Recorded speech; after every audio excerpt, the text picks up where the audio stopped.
Bienvenidos a su podcast de confianza, el Show del Arco. Estamos contentísimos. Es el capítulo número 6 de la temporada número 2. Estamos de manteles largos, Cuaco, porque tenemos a un campeón de Copa Libertadores. Tenemos a un campeón de fútbol mexicano, a un campeón de fútbol argentino, a un campeón en toda la extensión de la palabra.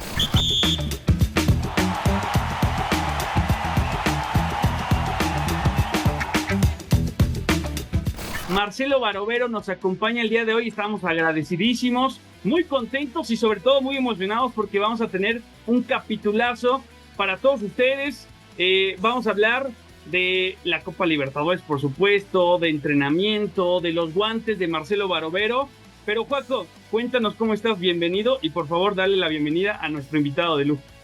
La verdad, súper ilusionado con esta entrevista, muy agradecido le escribí y me aceptó. Yo como muchos saben, soy hincha de Vélez, lo he ido a ver a la cancha, he gritado sus atajadas, así que nada, Marcelo, te súper agradezco, bienvenido al Show del Arco. Bueno, gracias por este lugar, por este momento y la vamos a pasar bien. Un gusto grande hablar entre arqueros siempre. Totalmente, totalmente. Bueno, primero quiero que nos cuentes un poco en qué andás después de tu retiro. Sabemos que abriste tu academia. ¿Qué se te dio por abrir la academia? Eso, básicamente. Bien, como por ahí la mayoría sabe, yo me retiré en julio del 2024. Estuve este tiempo, o me había impuesto un poco este tiempo de reflexión, de espera, para ver realmente qué sentía el día después del futbolista. Es un poco complicado muchas veces, más allá que yo lo tomo como una verdadera posibilidad de empezar algo nuevo, siendo muy joven. Y bueno, surgió y me motivó la posibilidad de abrir algo relacionado a la formación y al entrenamiento de lo que hice toda mi vida. Así que hace muy pocos días presentamos la Academia de Arqueros, que va a estar acá en Buenos Aires, en la zona norte.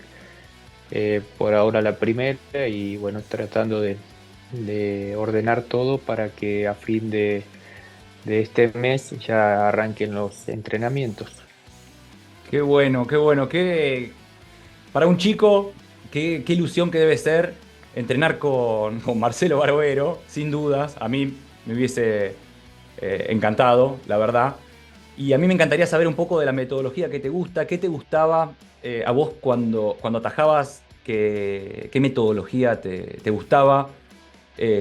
Porque hay distintos tipos de entrenadores de arqueros, siempre lo hablamos. Hay entrenadores de arqueros más gritones, que les gusta hacer muchos trabajos de potencia, más foco en la parte de posicional. Obviamente que yo considero que hay que hacer de todo un poco, pero ¿en qué hace foco? ¿Qué tipo de entrenador arquero te consideras? Bueno, en línea general, siempre he escuchado que los entrenadores de arquero y los entrenadores de equipos te dicen, yo cuando me propuse ser técnico, quería hacer lo que me gustaría que hubiesen hecho conmigo. Bueno, un poco creo que todos pasamos por ahí, pero bueno, en línea general yo estoy muy agradecido a mis entrenadores de porteros que tuve en mi carrera. Siempre fui muy abierto y nunca fui de imponer, por más que en su momento podían avalarme mi trayectoria, pero no, al contrario. Siempre le aclaraba que yo estaba ahí para seguir aprendiendo, para conocer nuevas formas y estrategias del puesto. Así que eh, eh, yendo por ese lado, y creo que los arqueros que van a venir ya tienen una base, por más que vengan arqueros mayores de edad.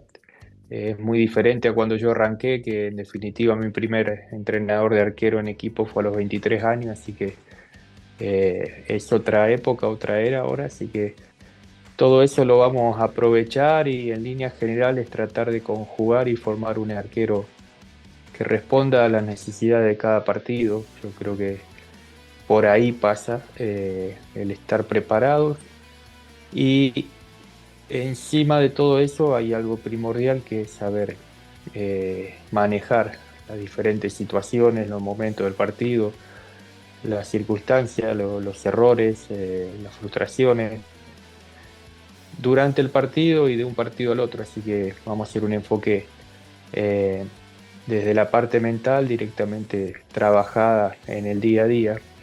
Yo sostengo que pasa por ahí porque en definitiva, te vuelvo a repetir, técnicamente están todos medianamente preparados o tenemos conocimiento y tenemos la información muy a mano, así que la diferencia la hace el que está con la lucidez suficiente para responder en momentos de presión. Eso es, eso es muy importante porque creo que hoy en día la preparación, no solo de un portero, hablamos de un atleta profesional, de un atleta de alto rendimiento, requiere todos esos rubros para que llegue a ser exitoso, ¿no? La parte mental, la parte emocional, la parte técnica, incluso la parte familiar es muy importante para que llegue a los picos más altos. Pero a mí me gustaría que le dijeras a la gente qué tipo de arquero era Marcelo Barovero, porque seguramente en la academia habrá chicos que se sorprendan por conocer a Marcelo Barovero y por entrenar en su academia, pero que no tienen todavía muy claro qué tipo de arquero era Marcelo Barovero porque son cortos de edad, o no sé, por alguna situación. ¿Qué tipo de arquero era Marcelo Barovero dentro de la cancha, en el entrenamiento día a día, incluso en el vestidor, donde pocas cosas, al menos hacia afuera, sabemos, pero que importan demasiado a la hora de competir? Bien, como tú dices, hay muchos niños o jóvenes que no me han visto jugar casi o van a tenerme ahí realmente como profesor. ¿Cómo era yo? Era un arquero que yo siempre traté de adaptarme a lo que quería el equipo y principalmente a lo que el rival proponía. Por eso hablo de preparar un arquero con todas sus cualidades y que sepa responder al momento del partido y a los requerimientos.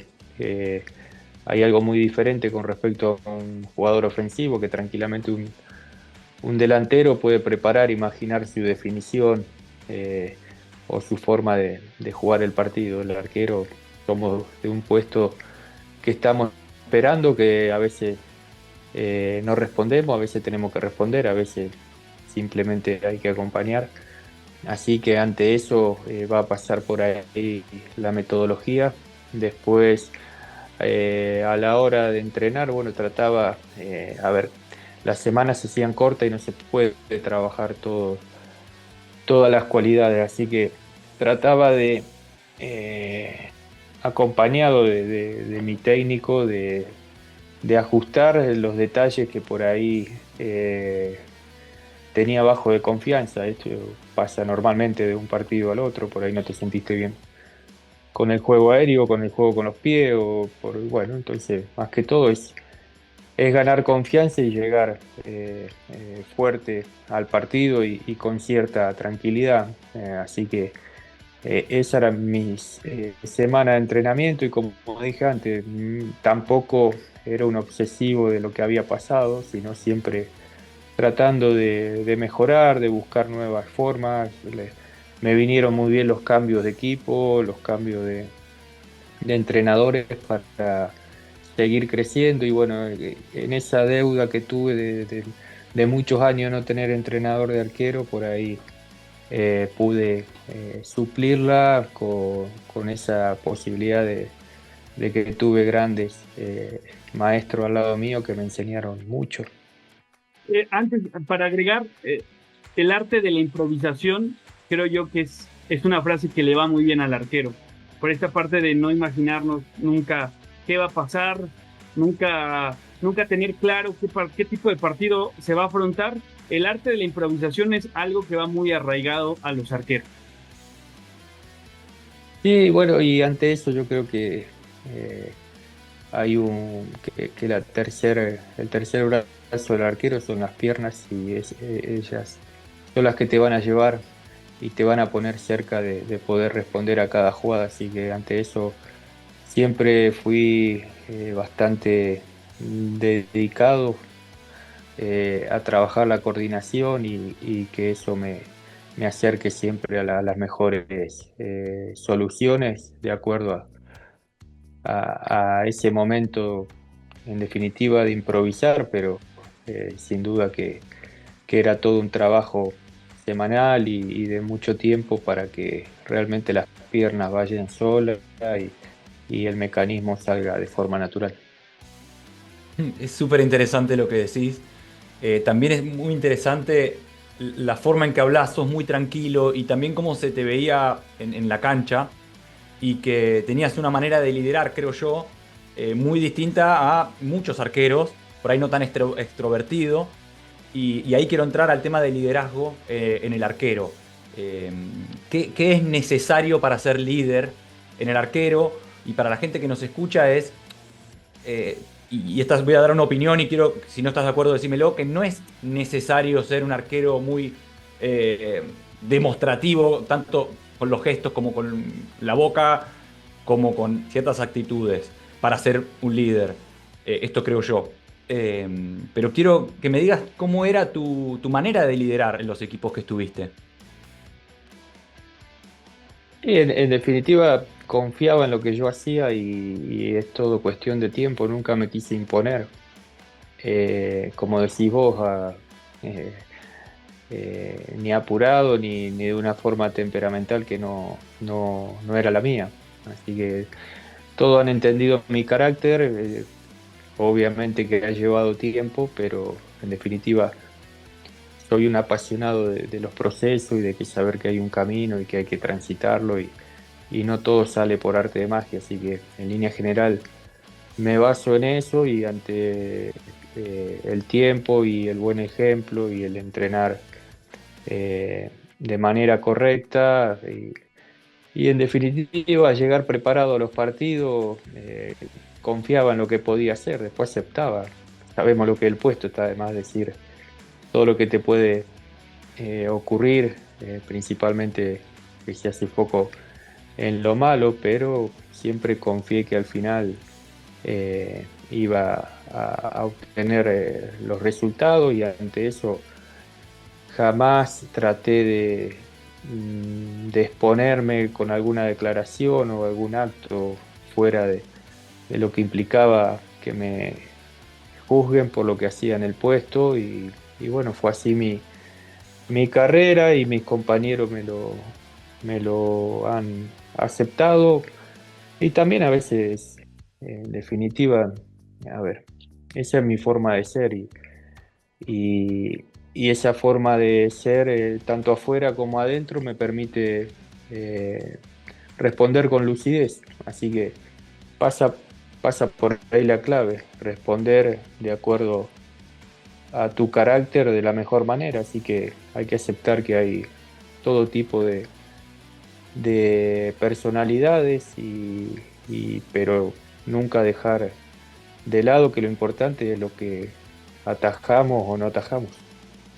Total, Interesante. total, Eso me parece totalmente. muy interesante porque yo le encuentro mucho más mérito a eso que, digo, hay diferentes tipos de liderazgo, pero se me viene a la mente de una, el liderazgo de Lionel Messi, un tipo que no es tan extrovertido, que predicaba con el ejemplo, que corría, que peleaba, que daba muestras de calidad, y me parece que ese es el caso tuyo, Marcelo, que más allá de dar una indicación, eh, puede ser una indicación a gritos, poder hacer una indicación precisa de dos palabras para que todo fuera saliendo. Y voy a esto porque me parece que estuviste en contacto con aficiones muy bravas, con aficiones que exigían, con aficiones que muchas veces te llevaban al límite, con la afición de Huracán, con la afición de Vélez, con la afición de River, la de Monterrey incluso, que son aficiones que te exigen en el día a día, que incluso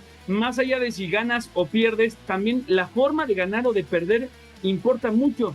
Y sobre todo que el arquero, pues es preso de esta inmediatez de si tienes un gran partido y sacas 10, pero te equivocas una, no es el mejor partido, te lleva al límite con la afición y ahí el temple me parece que siempre puede ser lo más adecuado.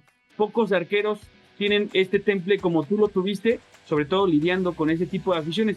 ¿Cuál es la experiencia respecto a eso, a las buenas y las malas actuaciones con aficiones tan bravas? Y bueno, como vos decís, me ha tocado equipos muy importantes con necesidades grandes, eh, pero te vuelvo a repetir, confiaba en lo que podía dar, me preparaba.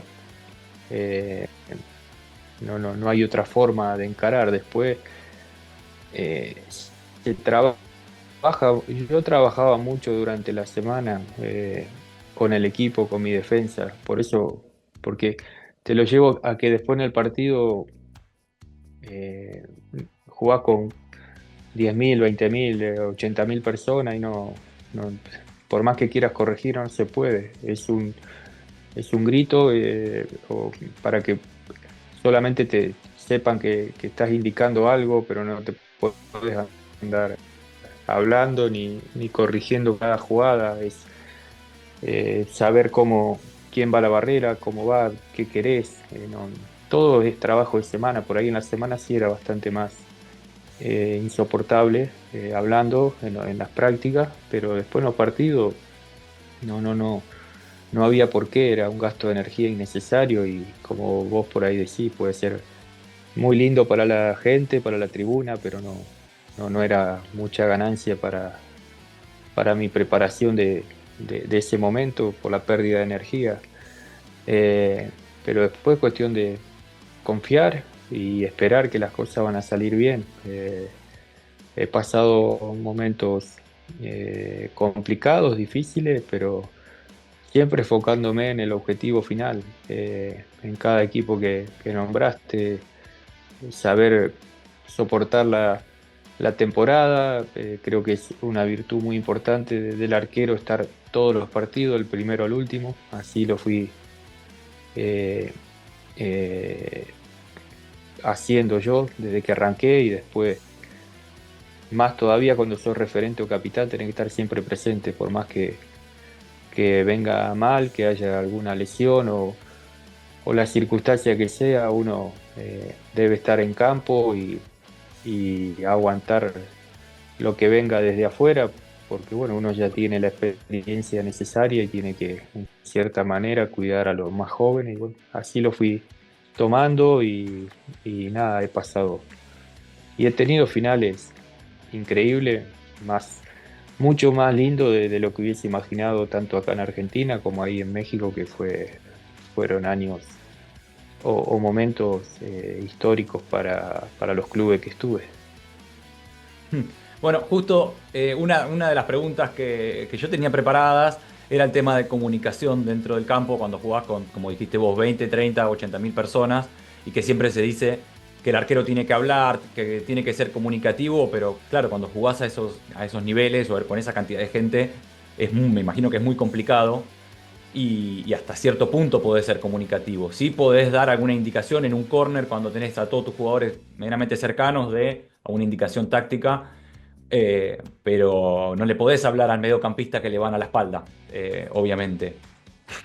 Exacto, por eso eh, yo, yo tenía un triángulo que que me aferraba mucho, que era los dos centrales y el volante central, valga la redundancia. Con ellos tres sí había un diálogo más posible, por decirlo de alguna manera, durante el partido. Después todo lo demás eh, que movía o lo hacíamos durante los entrenamientos y después yo creo que el arquero tiene que tener bien claro lo que el técnico quiere a nivel equipo. Ante eso,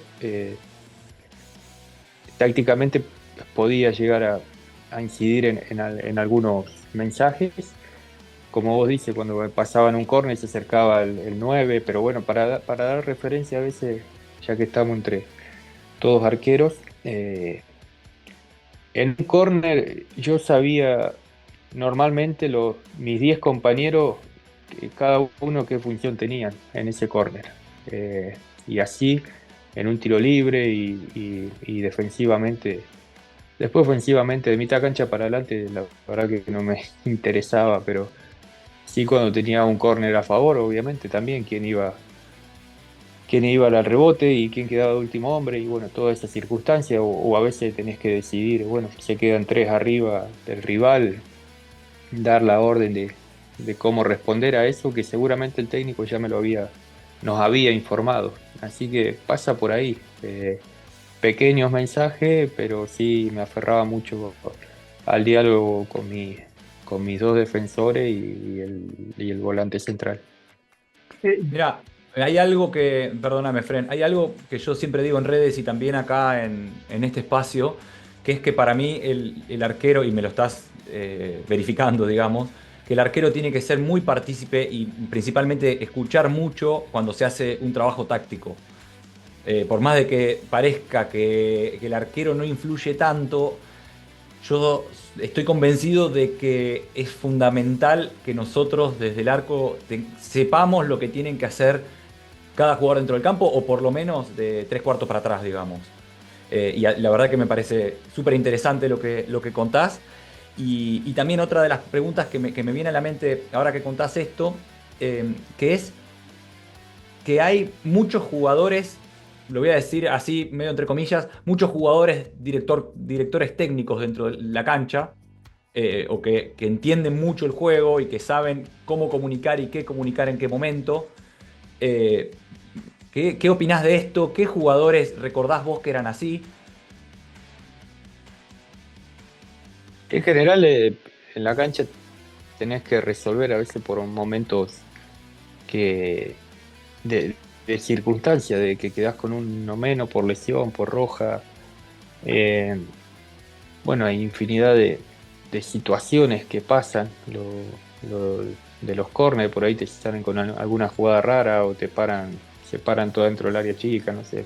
En ese momento tenés que tener la voz de mando para realmente todo ir a una. Después también bancar, que más de una vez nos salió bien, pero siempre la intención es hacerlo de esa manera y medianamente avalado por lo que quiere el técnico. Yo nunca siempre fui muy respetuoso del mensaje y de la idea del cuerpo técnico, así que por eso también trataba de, de repetir lo que había escuchado, en definitiva, no tomar decisiones propias, entre comillas. Pero sí es clave tener jugadores adentro de la cancha, por lo menos uno o dos que tengan esa faceta por esto que pasa. Es ideal que el volante central lo sea, pero bueno, no sé, Leo Poncio tenía esa virtud, Rubén Sambueza, eh, Nico Sánchez, bueno, muchos jugadores de trayectoria y a la vez pensantes, y bueno, te das cuenta que por ahí el destino, el post-retiro van a terminar siendo técnicos o van a estar ahí. Yo quiero añadir justo eso que decía Joaco, justo a eso iba. A mí Marcelo me parece es un arquero de equipo grande. ¿Por qué? Porque justo es eso, ese detalle de director de orquesta que necesita dar pequeños mensajes pero concisos que hacen que el equipo funcione correctamente. Luego vienen las imponderables, donde funciona o no funciona, donde la táctica fija trabajada durante la semana sale bien o sale mal porque te anticipan, porque hay un descuido, porque hay una falta de concentración, pero me parece que por ahí va desenvolviéndose ese papel de director de orquesta. Yo quisiera que en el siguiente bloque nos trasladaras a un momento muy peculiar de tu carrera, sobre todo porque marcó, digamos, historia en Argentina y en México. Esa final del 2015, que la vamos a platicar extenso, porque implica muchas cosas, implica esta parte de la comunicación, implica esta parte de la mentalidad de un arquero, implica esta parte de sentirse un arquero de equipo grande donde le pueden llegar 1, 2, 3 veces en 90 minutos o solo una vez y tiene que responder, y el ambiente y lo que se está jugando y el rival incluso y la plantilla con la que compites.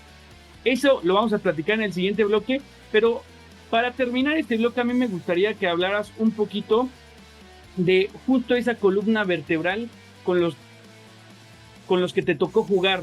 Hablaste de Nico Sánchez, hablaste de Rubén Sambueza, hombres de mucho peso, al menos aquí en el fútbol mexicano, pero trasládanos a tus primeros partidos en primera división en Argentina. ¿Cómo era esa sensación de tener hombres de peso o chicos jóvenes? ¿Cómo te sentías en ese momento? Bueno, yo creo que había una gran virtud de los técnicos que armaron esos equipos. Cuando yo era joven, empecé a atajar a los 20 años en segunda división en Argentina, donde la verdad que se juega muy fuerte.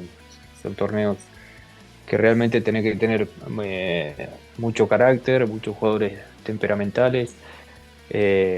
Y ante eso siempre mis centrales eran normalmente ya referente o el capitán, jugadores que me protegían, y asimismo el volante del medio, o había varios cerca mío. En Huracán fue muy evidente. Yo estaba Claudio Úbeda, Eduardo Domínguez, Hugo Barrientos, todos jugadores de mucha experiencia que realmente me ayudaban mucho, me bajaban un mensaje de que yo juegue tranquilo, que ellos me iban a respaldar en toda situación, y eso es clave. No se puede tener un equipo ni de todos jóvenes ni de todos viejos, eso está claro. Así que para mí fue una virtud y una suerte grande que en mi inicio tenga esos referentes tanto adentro como fuera de la cancha. Qué increíble que estemos pasando por esos momentos de la larga carrera de Marcelo Barbero, porque así nos va diciendo cómo se viven las diferentes etapas del arquero. Arqueros muy jóvenes que van empezando, que tal vez inician en segunda división, que conocen el máximo circuito, que lidian con compañeros de más experiencia, que su labor más allá de estar dentro del terreno de juego es proteger a los jóvenes para que se vayan curtiendo y para que vayan tomando un buen camino. Se nos está acabando el primer bloque, pero en el segundo bloque nos encantaría que nos platicaras cómo es tu llegada a México, si hay algún factor para que fue clave para que llegaras al fútbol mexicano. ¿Qué te pareció el fútbol mexicano en comparación al fútbol argentino? ¿Cómo fue también tu experiencia en España? Y también hablamos un poquito de guantes, de indumentaria, de entrenamiento, pero todo lo vamos a dejar para el segundo bloque, muchachos. Estamos a la mitad de este podcast con Marcelo Barovero, campeón de Copa Libertadores, figura en River, en Monterrey, en Vélez, por supuesto. Entonces, no se vayan, muchachos, que tenemos muchísimo más para todos ustedes con el gran Marcelo Barovero. Muchachos, estamos de vuelta. El show del arco con Marcelo Barovero, contentos de platicar. Interesante lo que nos ha dicho de la academia que está formando en Buenos Aires, la presión de los arqueros, la parte mental, la comunicación. Creo que ha sido muy, muy interesante. Pero quisiéramos empezar este bloque hablando un poco más conciso sobre su carrera. ¿Cómo fue atajar en Vélez? Un grande del fútbol argentino. ¿Cómo fue llegar también a River? ¿Qué fue lo que detonó su llegada a River? Y luego, ¿qué fue lo que lo hizo venir al fútbol mexicano? Bien, se fue como que mi carrera literalmente fue ir subiendo una escalera. Si lo vemos desde los objetivos, arranqué en segunda división, en Nacional B, llegué a primera, Huracán, un equipo que debía tratar de permanecer en primera división y nos tocó hacerlo. De ahí a Vélez, donde ya el objetivo era pelear el campeonato, pelear copas y me tocó, y todo eso me iba abriendo nuevas ilusiones, nuevos sueños. Ya cuando llegas a un club tan grande como River, solo sirve ganar y bueno, me tocó una época muy linda con un grupo de jugadores increíble en un momento de la historia del club eh, único, diría. Así que fueron cosas que me fueron sucediendo que ni soñándolas se hubiese dado. Después decidí dar un cambio de rumbo a mi carrera por ese deseo de vivir en el exterior, y el fútbol siempre te da, eh, eh, o es un vehículo en definitiva, así que me tocó el traspaso a Necaxa, obviamente que a un equipo de menor magnitud que River, menor trascendencia, pero la obligación mía siempre es la misma, o de cualquier jugador, es representar cada escudo de la mejor manera, y la verdad que fue también increíble por el hecho de que nos toca la Copa, ganar la Copa MX cuando era impensado para Necaxa, cuando se convierte en el primer título del equipo en Aguascalientes. Así que cosas extraordinarias que me tocaron, y ya el paso a Rayado era con una obligación muy grande. No había otra, yo lo tomé como que no había otra escapatoria, que era la de salir campeón, y bueno, me tocó vivir dos momentos que sinceramente no sé si va a haber muchos de igual magnitud en la historia del club, que fue lo de la final con Tigres y lo de la liga en el Azteca. Así que nada, realmente en ese sentido fui muy afortunado, y me encontré con una carrera sinceramente mucho más grande de lo que imaginé. ¿Alguien más te buscó antes de Necaxa en el fútbol mexicano? Perdón, Juaco. No, surgió todo muy rápido. Yo estaba muy cerca de irme a España y vino esta propuesta. Yo había hablado con jugadores que habían jugado en Necaxa, con jugadores que habían vivido en México, familias, y bueno, hice inclinar un poco eso, la balanza, y la verdad que fueron 6 años de lo mejor que me ha tocado en mi vida junto a mi familia. Marcelo, a ver, nombraste que te tocó salir campeón, ya todos lo sabemos, campeonatos importantes.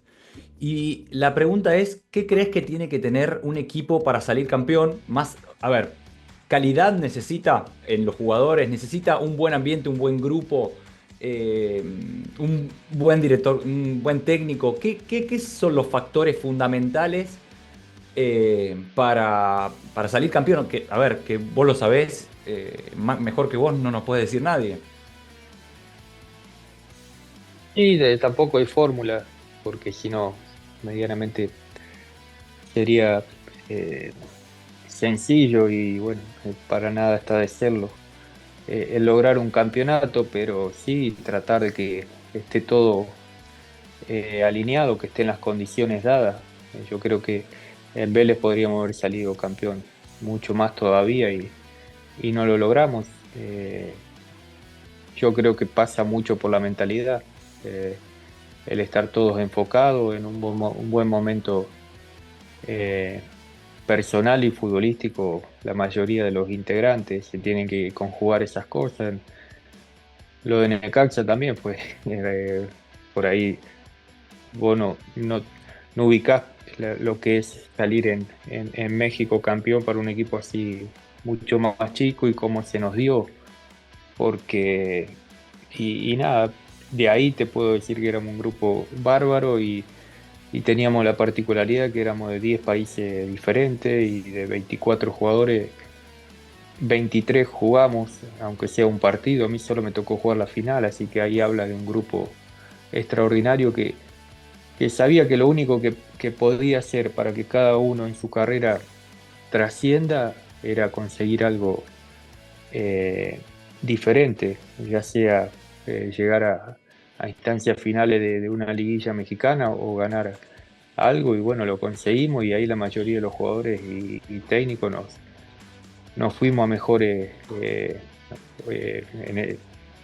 A ver, no quiero sonar porque Necaxa es un equipo muy importante, muy grande, pero en mejores condiciones deportivas y hasta económicas, así que es estar en definitiva eh, comprometidos con lo que quiere el club. Después, los objetivos, obviamente que muchos equipos es salir campeón, pero están de los otros y también valen como un campeonato.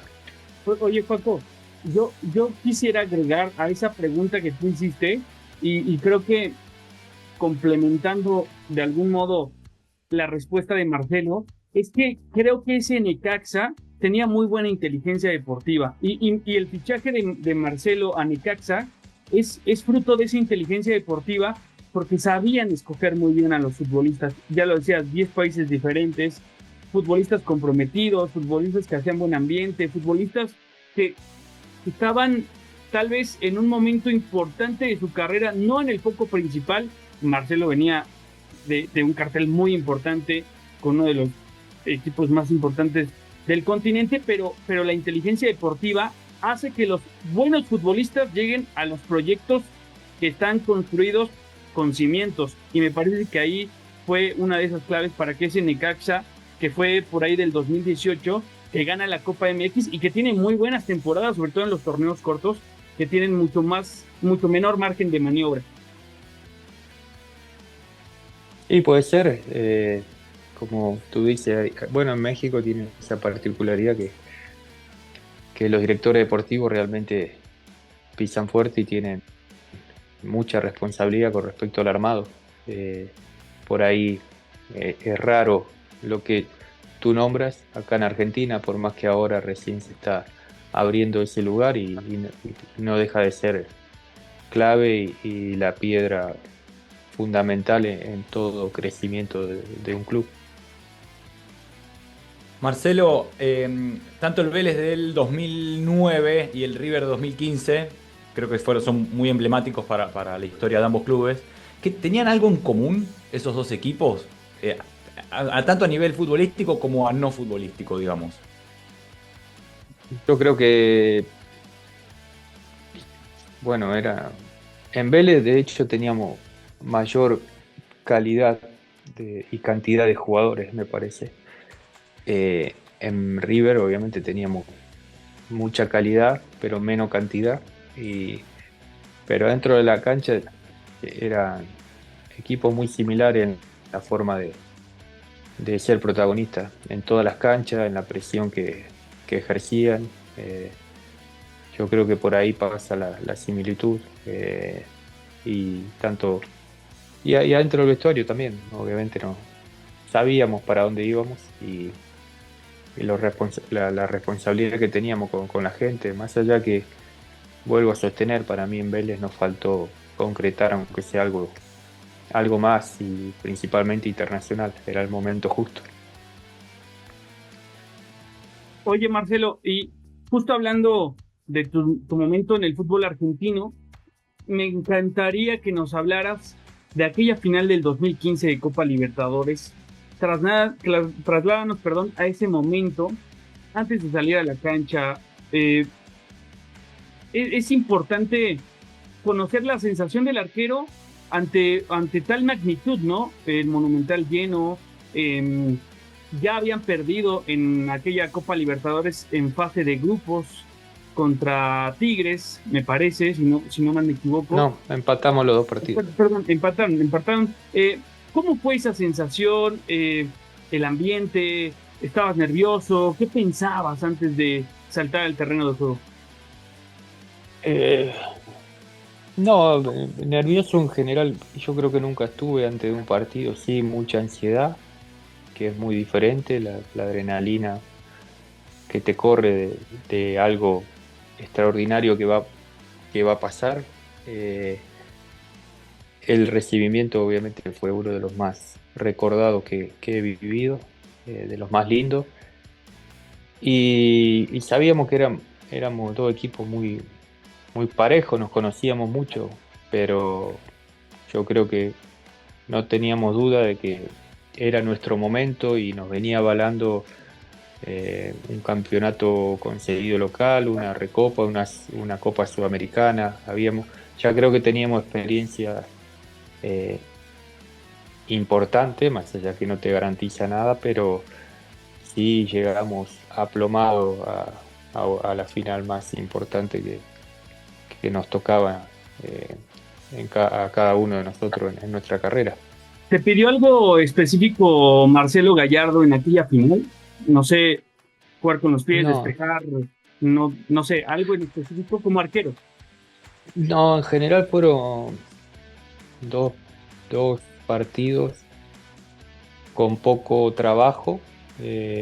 No hay, no hay muchas atajadas, por decir de alguna manera, para recordar. Eh, pero bueno, es volver al principio. Uno debía estar preparado por la calidad que había al frente de Damián Álvarez, Guiñac, eh, el brasilero, bueno, no me acuerdo, la dupla con Guiñac.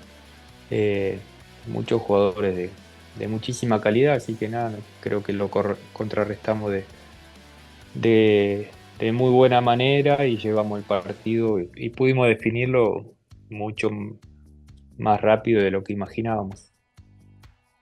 Marcelo, eh, nada, atajaste uno de los penales más eh, reconocidos, al menos de esta época, que fue el penal a Gigliotti.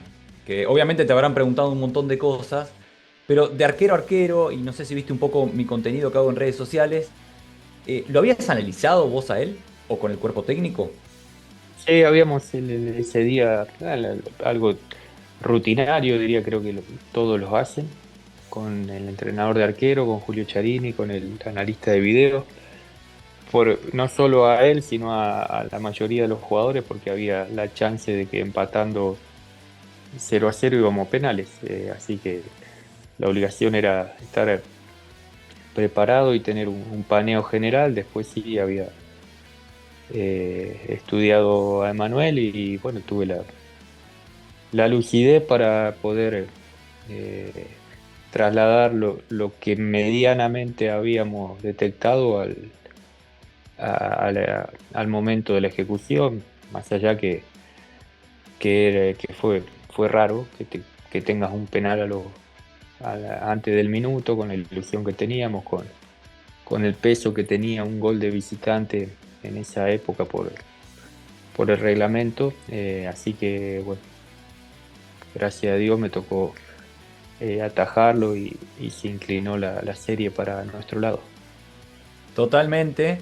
Qué bueno, no sé si yo la verdad que nunca te había escuchado hablar, sí sobre el penal, pero sobre si habías tenido información.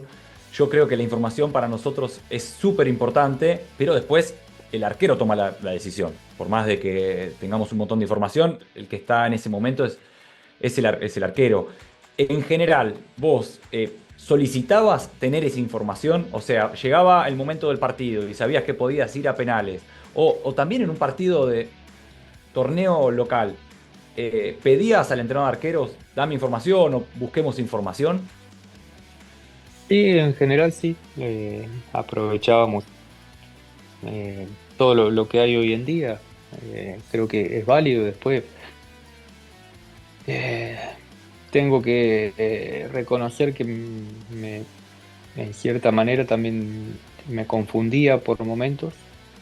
Eh, Hasta creo que tengo mejor estadística en los primeros años cuando no había videos, eh, que después hacia el final de mi carrera. Nunca he sido un gran atajador de penales, pero sí en mis primeros 3 o 4 años de carrera, tanto en Nacional B como bueno, en Huracán, no recuerdo haber atajado, pero en Nacional B sí tenía un promedio alto de penales atajados. Por eso nada, hay que saber eh, elegir o cómo interpretar la información, y porque nada, estamos en un momento que tanta información confunde, y yo la verdad que acepto que me costó bastante, más que todo durante el torneo. Ya tampoco he tenido muchas definiciones por penales en mi carrera, creo que solo tres tuve, tres o cuatro. Pero bueno, una cosa creo que es durante el torneo y otra cosa es una definición ya para que alguien quede eliminado. Eh, qué bueno que tocas esa parte. Yo te voy a preguntar, hace algún tiempo, Gianluigi Buffon dijo que se deberían de agrandar los arcos. En esta cuestión de los penales, hoy hay una regla que no te permite despegar un pie de la línea antes de atajar. Ha habido muchas más reglas para que al arquero se le limite en pro de los goles. Los goles son espectáculo, los goles, para gran parte de la afición, los goles son amores, pero no las atajadas. De este lado creemos que las atajadas también hacen afición. ¿Qué piensas de eso? ¿Se deberían de agrandar los arcos? La nueva regla de los 8 segundos, de que el arquero no tiene que tomarla más de ese tiempo. Y después de eso, también me gustaría que recordaras aquella atajada de Gignac a contrapié, un cabezazo que fue escorado abajo. Para mí, de las 5 mejores atajadas de todos los tiempos del fútbol mexicano, y ya sin apuras, de las 3. Y con respecto hay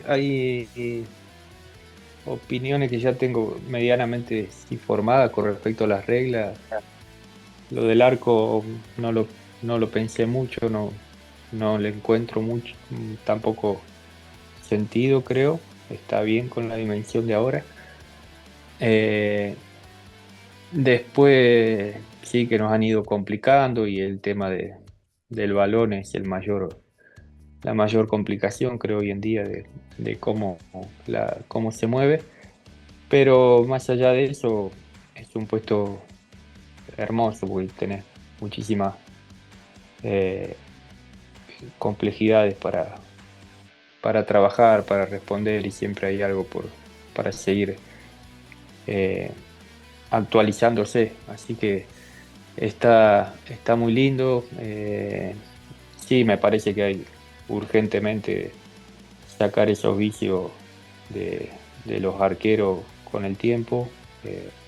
Ya da vergüenza. Acá en Argentina ya es lamentable. Yo creo que hasta tendría que intervenir el VAR. Me llama la atención que al jugarse solo con público local, ninguna hinchada en Argentina, por lo menos, le empezó a contar los segundos al arquero rival para exponerlo un poco más al árbitro. Eso raro que no sucedió nunca. Pero sí, no, todo lo que hace desleal al juego, porque puede ser una retención de algunos segundos de más, pero tirarse para que atiendan, para que el técnico dé una orden y todo eso, bueno, yo creo que después se termina pagando más de una vez, y con el tiempo adicionado y todo eso. Y lo de la tajada, bueno, esa tajada yo la perseguí mucho porque Te siempre saqué me una costó. sonrisa, ¿no?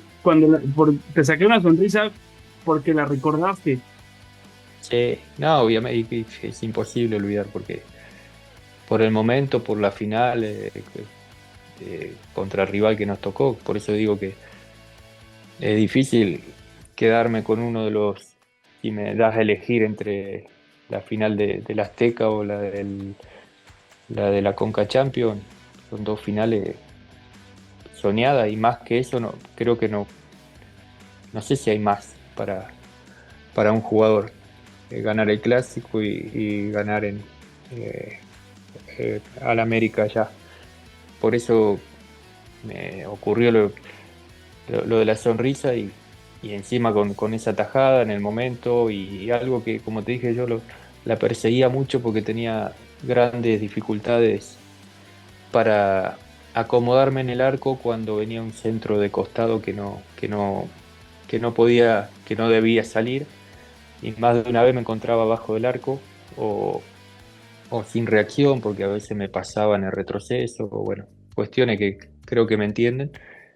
Y, y esa la fui trabajando.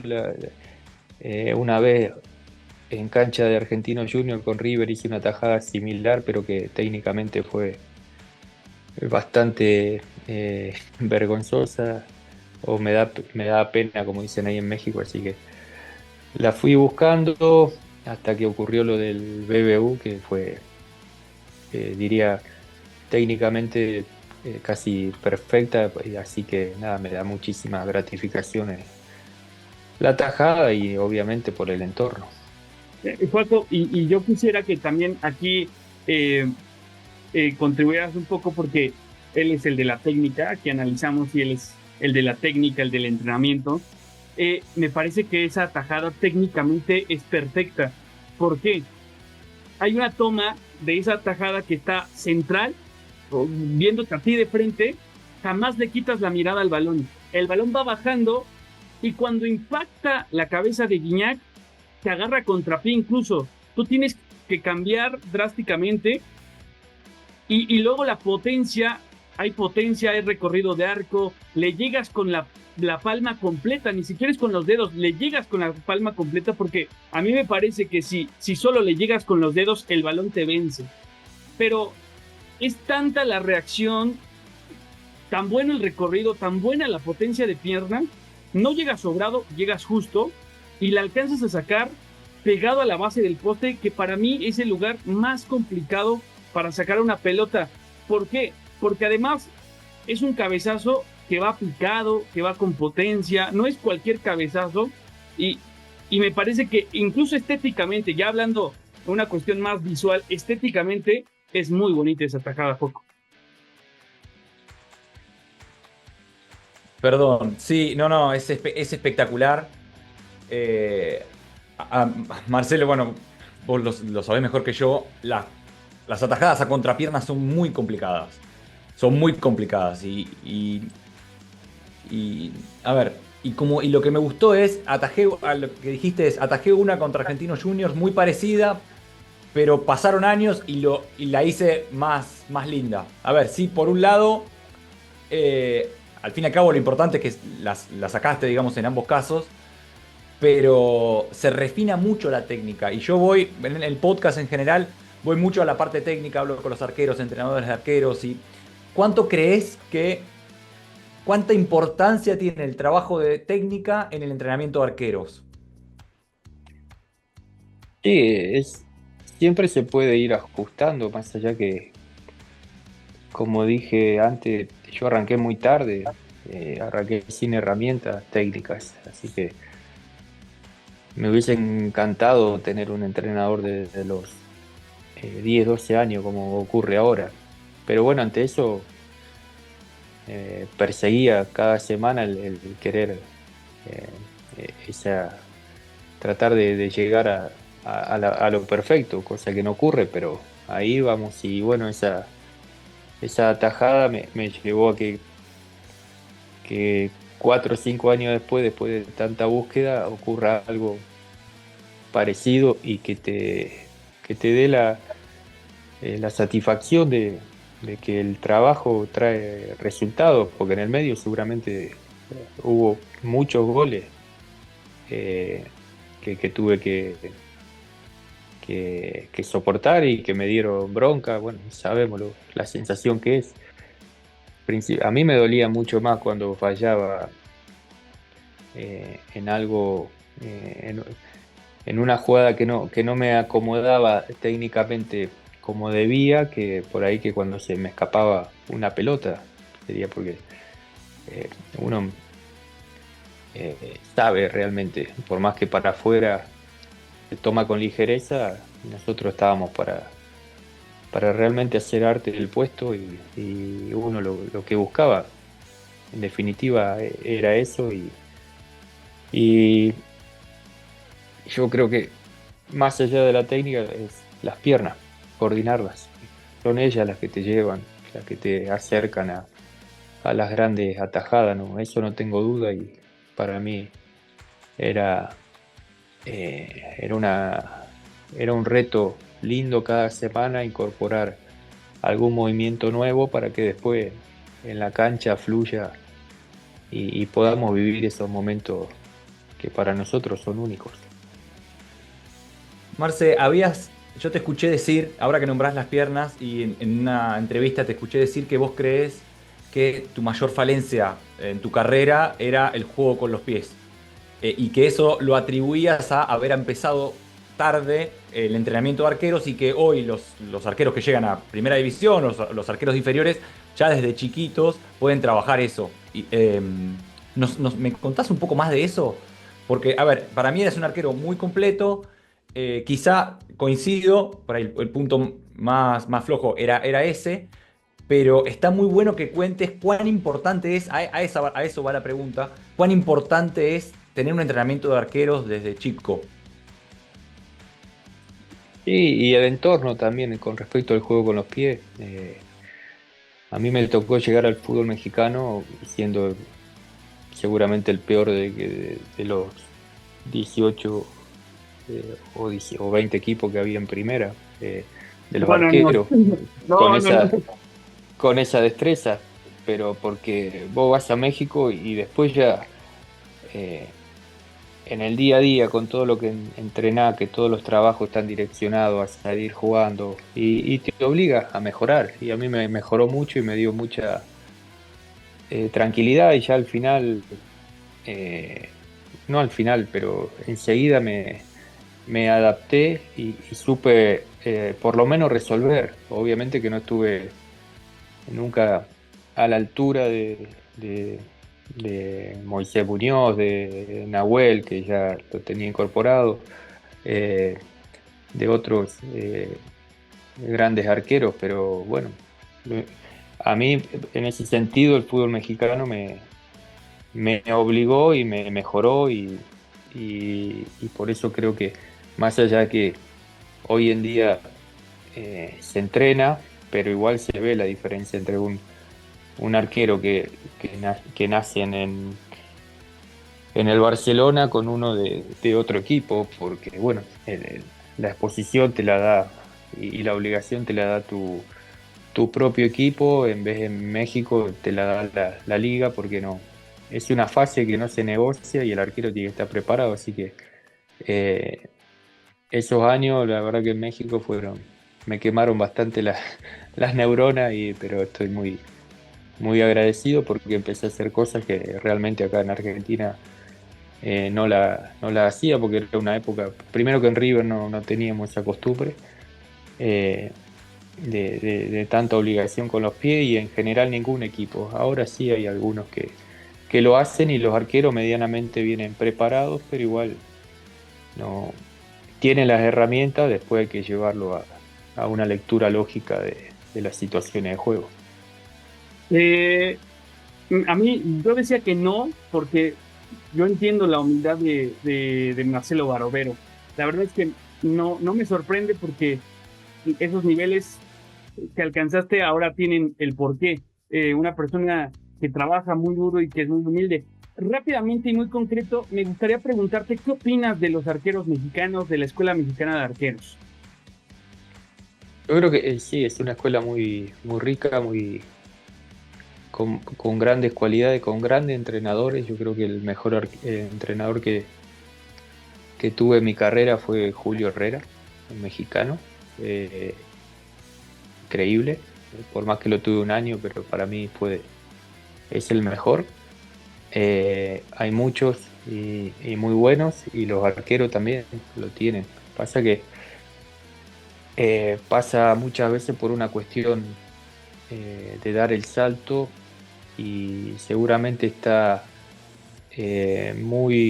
depende mucho de si sale campeón o no el arquero mexicano. Y ahí está la diferencia y muchas veces al no llegar a eso, que no es fácil, eh, ante los primeros momentos complicados he visto que no han podido responder como debían. pero sí los que dieron el salto han demostrado que tienen una calidad muy buena, son muy completos, desde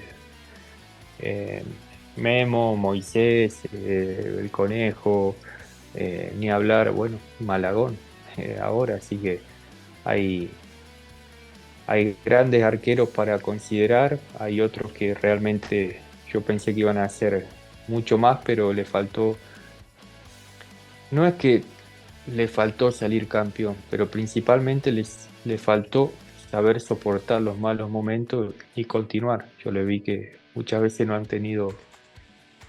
han sabido afrontar las complicaciones en algunos clubes y ahí la carrera se fue eh, diluyendo o no estando a la altura de la que yo imaginaba.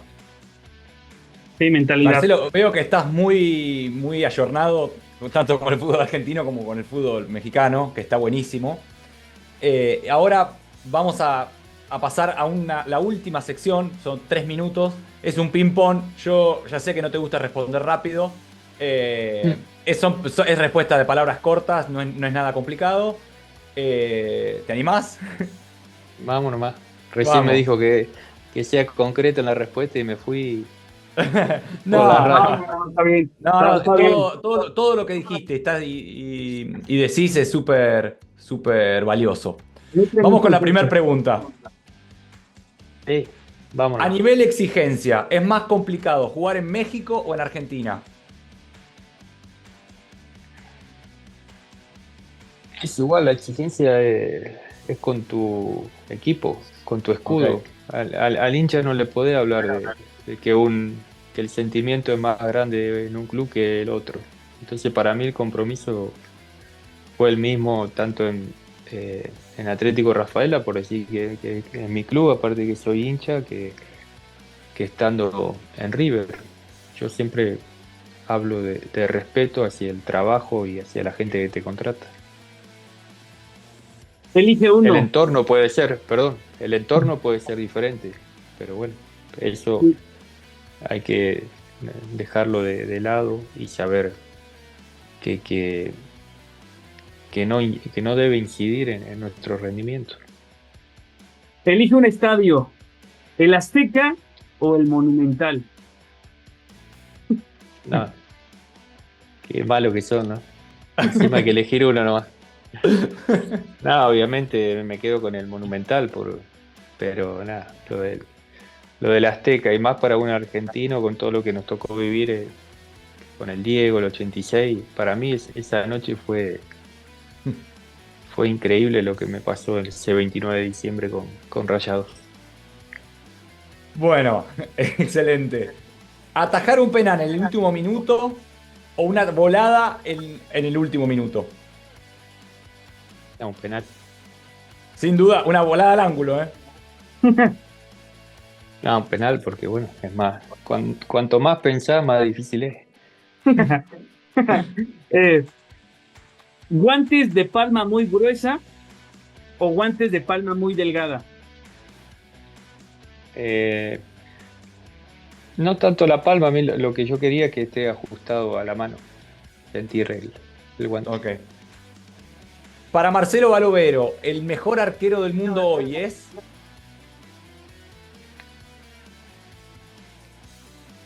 Eh, no, la verdad que me jodiste con esta.